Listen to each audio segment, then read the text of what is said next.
Hello everyone, this is James Boys with a new video to share some of my own thoughts on some of the more interesting news releases that have occurred over the last couple of months or so. Don't forget to hit the subscribe button so you get alerted when I upload my next videos. I've selected 3 topics that really caught my attention, and they're focused around new discoveries regarding our immune system and the way it functions through to a newly discovered neuron cell that seemingly only exists in human brains. So without further ado, let's jump right in. This first news story was released by the Garvan Institute in Australia, who have made a discovery that was always assumed but never seen. The knowledge that certain diseases do not infect us twice goes back at least 2,400 years and inspired vaccination, but we have been focused for a long time on how to make vaccines work rather than understanding what the actual reaction is that they create in our immune system itself. We're talking here about subcapsular proliferative foci, or SPF for short. Described by its discoverers as a microorgan, it forms a thin layer on the surface of the lymph nodes. We know that when an infection invades the body, immune system cells produce antibodies until they find those shaped to grip the invaders. Memory B cells retain the appropriate antibody so that should anything similar be encountered at a later date, they're ready to destroy the infection before it takes hold. Vaccinations therefore stimulate the production of appropriate memory B cells. Named for short as SPF, conventional microscopes could not pick up such a thin layer, as they're almost invisible, so the team used a fairly new solution called 2-photon microscopy. From the image on this page, this is shown by the purple thin band of the SPF.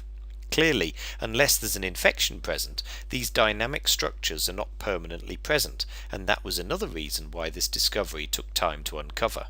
It is expected that this discovery may eventually create pathways to create more potent vaccines. The next news story is again related to the immune system, but this time we're considering brain inflammation. As an example, that could be a stroke, meningitis, or brain injury.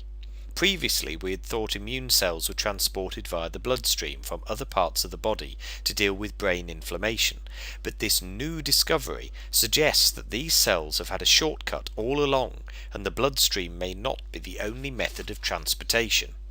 Tiny tunnels have been discovered running between the skull and the brain.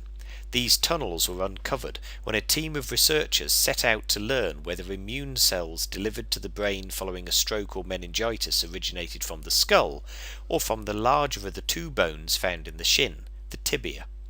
The specific immune cells they followed were the neutrophils. These are the first responders of our immune system. When something goes wrong, we've already observed that these are among the first cells that the body sends to the location to help mitigate whatever is causing the inflammation. It's an amazing discovery, because inflammation plays a role in many brain disorders, and this could help scientists understand more about the mechanisms at play. It can also help understand conditions such as multiple sclerosis, wherein the immune system attacks the brain. This study involved a whole host of bodies, including Harvard, Partners Health, and many others, under the umbrella organization of NIH, the USA's medical research agency. The third and last news article on my list for this video is a new discovery of a new type of neuron in our brains, so-called the rosehip cell. As I alluded earlier, conventional microscopes have been restrictive in what we can see in many areas of the human body, especially in neurons and how we can distinguish between one kind of neuron from another. Even with the best microscope, brain cells are still primarily defined by 2 characteristics: how they look and how they fire. In my previous video, I've given a quick insight into genomics, so if you haven't watched that one yet, I would strongly encourage you to do so, because this news showcases how by using the RNA sequencing technologies that I've previously described, we can now reveal how cells with the same exact DNA turn their genes on or off in unique ways. And these methods, combined with the use of algorithms, are beginning to reveal how the brain is a diverse creation of bristling nodes and branching energies. This new kind of neuron, which at this point is believed to exist only in the human brain, has long nerve fibres known as axons of densely bundled cells which bulge in a way that reminded the scientists involved in this study of a rose without its petals, so much so that they've named them the rosehip cells.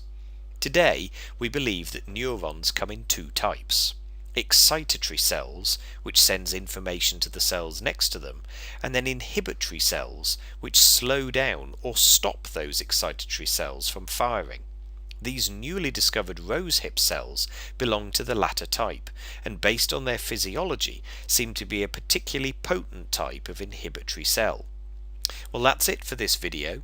I know there's a lot to take in, but there's also some very exciting discoveries and announcements. I do encourage you to do your own follow-up research on these, because one of my own personal motivations is trying to share this sort of information with as many people as possible. Thank you for watching, and I look forward to sharing more news with you all in the future. And don't forget to hit that subscribe button for the next video.